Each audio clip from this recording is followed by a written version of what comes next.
planet. The people who are telling you seek after a wizard, God says, should not a people seek unto their God? For the living, to the dead, to the law, and to the testimony, if they speak not according to this word, it is because there is no light in them. Anybody, be it Harvard professor, Episcopalian priest, pastor or Sunday school teacher or youth minister, who would be so corrupt in their mind as to tell you, yeah, go read Harry Potter, it's like a picture of Jesus. Just think, when you see Harry, think Jesus. You have biblical evidence here that if they do that, there's no light in them. Which means they're not born again. The light of Scriptures does not shine in their wicked heart. Isaiah chapter 19, verse 3, the Bible says, "And the spirit of Egypt shall fail in the midst thereof, and I will destroy the counsel thereof. And they shall seek to the idols, and to the charmers, and to them that have familiar spirits, and to the wizards. And the Egyptians will I give over into the hand of a cruel Lord." I'm going to stop right here. You know what God's saying? That because they've rejected the Bible. Get that King James out of here. That's an old archaic thing. We don't follow the old stuff. By the way, we're going to dig up wizardry, which is, archaic.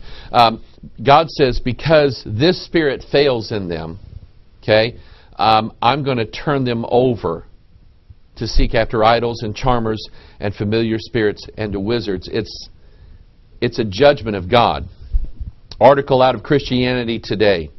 Here's what it says. Harry Potter is here to stay. As part 2 of Harry Potter and the Deathly Hallows opens in theaters worldwide this month, we have reached the final chapter of sorts. It's a phenomenon that began 13 years ago with the release of the first installment of J.K. Rowling's series. I'm a Potter pundit who has written and edited as many books about the Hogwarts saga as there are novels in the said series, so you would think I'd be sad to see the tale of the boy wizard come to an end, but I'm not, because the tale is not ending. Harry Potter is here to stay. What makes me think that Pottermania will not go the way of the hula hoop and pet rock is the remarkable ripple effect of Harry's 7-year battle with the Dark Lord. The Hogwarts saga has reshaped our ideas of what a story can and should do, and writers and filmmakers have and will continue to respond to this new set of audience expectations. He talks about Rowling's literary genius. He says, with sales of well over 400 million copies, dwarfing all published works not written by God or Chairman Mao, the Harry Potter series is the shared text of our time. You know what he's kind of saying? The Harry Potter series is kind of like the new Bible. Okay? Rowling's creation has infused the imaginations of generations of readers, children's parents and grandparents. The 4,100 pages in its 7 books have been turned into 8 Warner Brothers movies, becoming the most successful film franchise ahead of Star Wars and James Bond. Notice now what he says. This cultural tsunami suggests Harry Potter is not a passing fad. Rowling's storytelling reveals traditional artistry with symbols and themes borrowed from Dante, Shakespeare, the Inklings. That is C.S. Lewis and J.R.R. Tolkien is who the Inklings are, and other literary greats. Most remarkably, Rowling uses 3 literary devices that are hallmarks of the series. Number 1, a complex yet nearly invisible ring composition. Number 2, an alchemical drama. We're going to talk about that. Number 3, an engaging picture of the faculties of the soul. He says Stanton Linden in Dark Hieroglyphics says that Shakespeare, Donne, and Milton used the vocabulary and images of alchemy to present allegories of Christian transformation. In alchemy, the darkness of lead becomes illumined and enlightened to become gold, a solid light of the world, and the alchemist's heart is restored to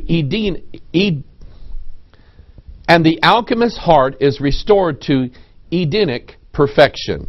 As a literary medievalist, Lewis, he's talking about C.S. Lewis, used the alchemy motive most obviously in his Space Trilogy. I read that in high school. In the world of alchemy, the 3 movements of transformation are known as black, white, and red stages.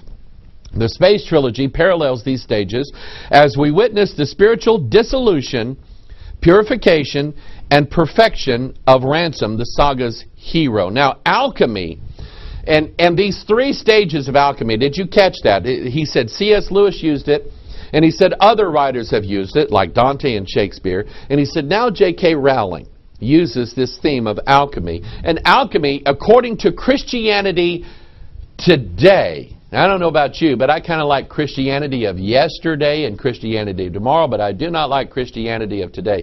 Christianity today is promoting Harry Potter and the alchemical message. Alchemy basically says, oh, we're going to turn lead into gold. But that's not really what it's all about. But I want you to remember these ideas of lead and gold, because it actually means that alchemy says we're going to turn mortals, these sad little mortal creatures, into immortals, into gods.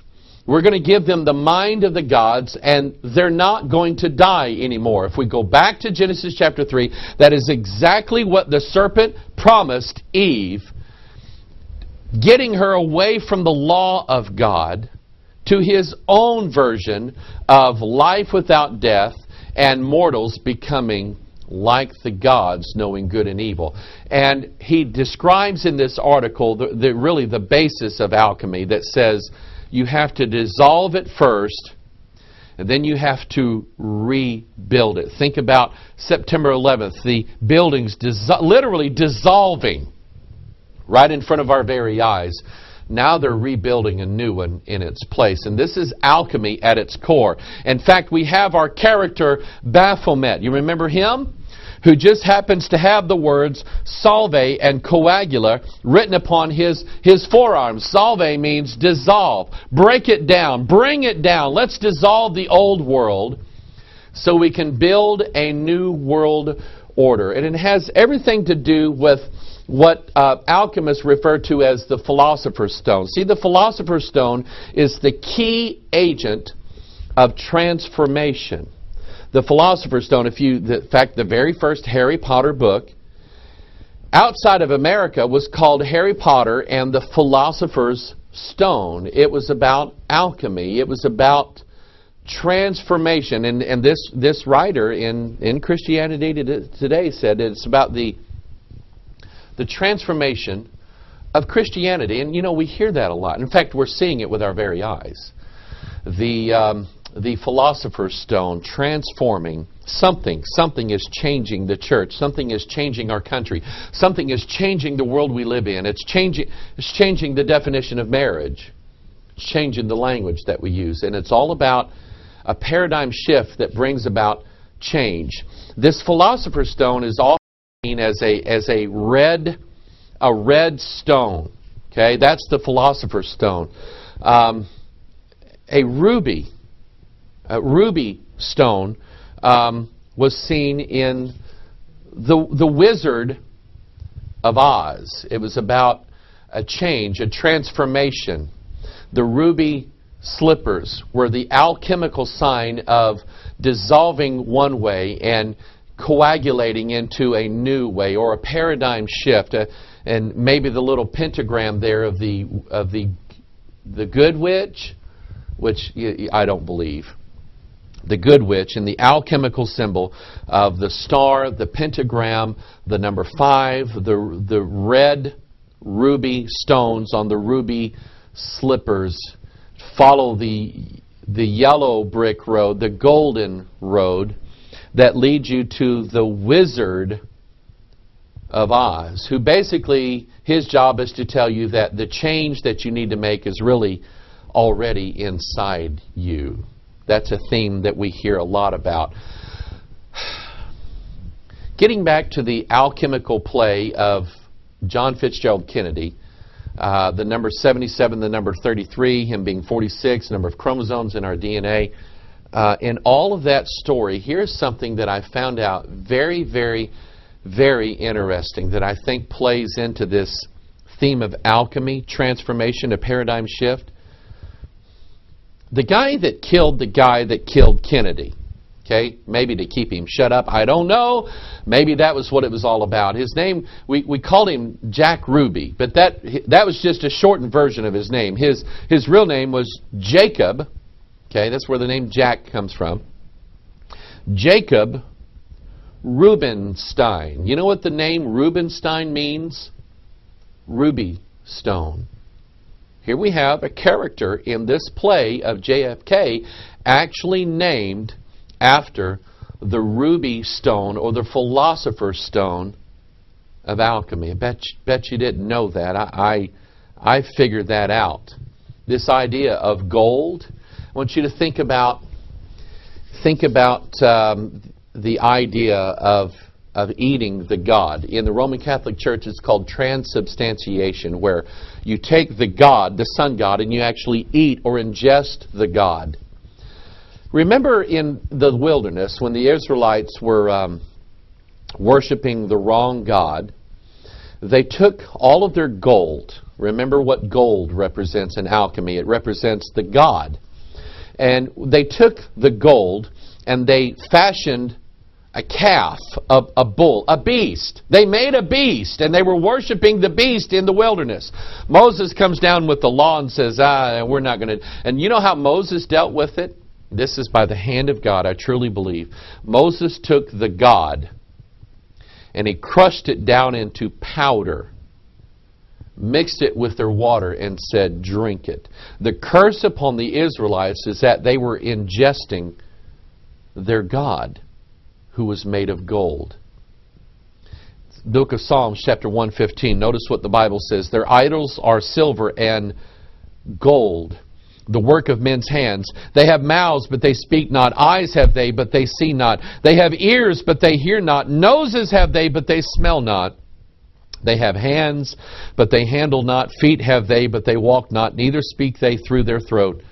They that make them are like unto them, so is everyone that trusteth in them. You know what the judgment of God is that those who are seeking after the idol, the gold, those who seek after that, they're going to turn into that. They're going to turn into stone. Remember what happened to Naboth, the evil husband of Abigail, who ends up marrying David? Remember what God did to Naboth? Or actually Nabal. Nabal, his heart became stone. And he stayed like that for 10 days. And then he died. They that worship them shall be as them, the Bible says. Literally, mankind is going to be transformed into the gods that they are serving. Gold, silver, and stone. Who have ears and cannot hear. They have eyes and cannot see. Legs, and they you ever thought about this? You know, when they have an idol, that's their god, and their god has legs, but for some reason the idol has to be carried about by men.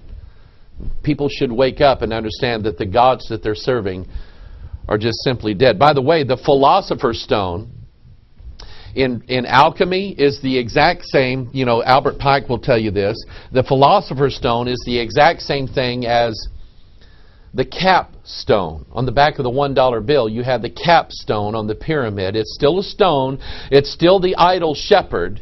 And it's what all the world is seeking after. And by the way, we have the New International Version of the Bible that decided to take the phrase foundation stone and replace it with capstone. 1 Peter chapter 2, verse 8, now to you who believe this stone is precious, but to those who do not believe, the stone this builders rejected has become the capstone. Not the cornerstone of the foundation, the capstone. We have an alchemical Bible that is transforming Christianity not to follow after the cornerstone of Jesus Christ, but the capstone of the Illuminati. And a stone that causes men to stumble, and a rock that makes them fall. They stumble because they disobey the message, which is also what they were destined for. God said in Exodus chapter 20, verse 23, ye shall not make me gods of silver, neither shall you make unto you gods of gold. This philosopher's stone is also related to, in Hindu, it's related to 3 gems which represent the initiation into Buddhism, enlightenment. Notice here, these 3 jewels